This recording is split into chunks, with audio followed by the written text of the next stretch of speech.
मैं समय हूं और आज महाभारत की अमर कथा सुनाने जा रहा हूं।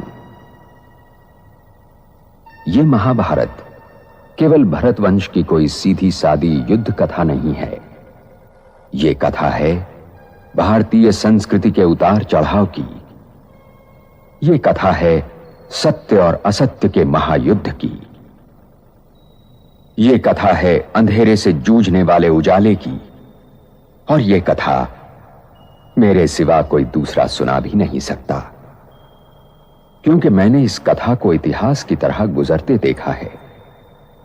इसका हर पात्र मेरा देखा हुआ है।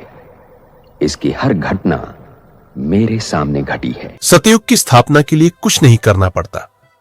आत्मिक मंच पर एक साधारण गृहस्थ व्यक्ति मौन, स्थिर, जैसे ध्यान में हो, प्रकाश हल्का नीला, फिर धीरे धीरे वह बोलता है, आत्मा, धीमे गूढ़ स्वर में अपने आप से, बहुत कुछ किया मैंने, धर्म की स्थापना के लिए, समाज बदलने के लिए, गुरुओं को आईना दिखाने के लिए।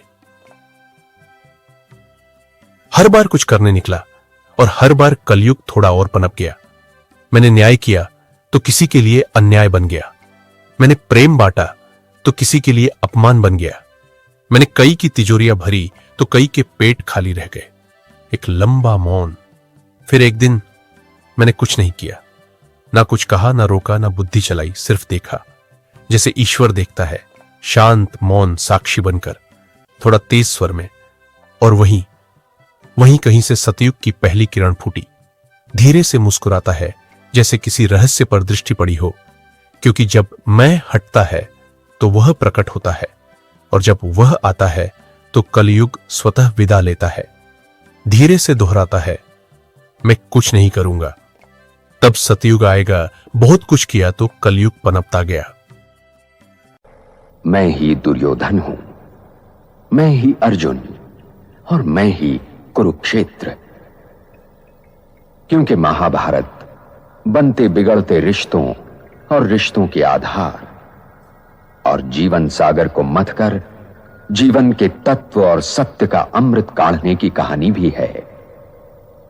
और यह लड़ाई हर युग को अपने अपने कुरुक्षेत्र में लड़नी पड़ती है, क्योंकि हर युग के सत्य को वर्तमान असत्य से जूझना पड़ता है।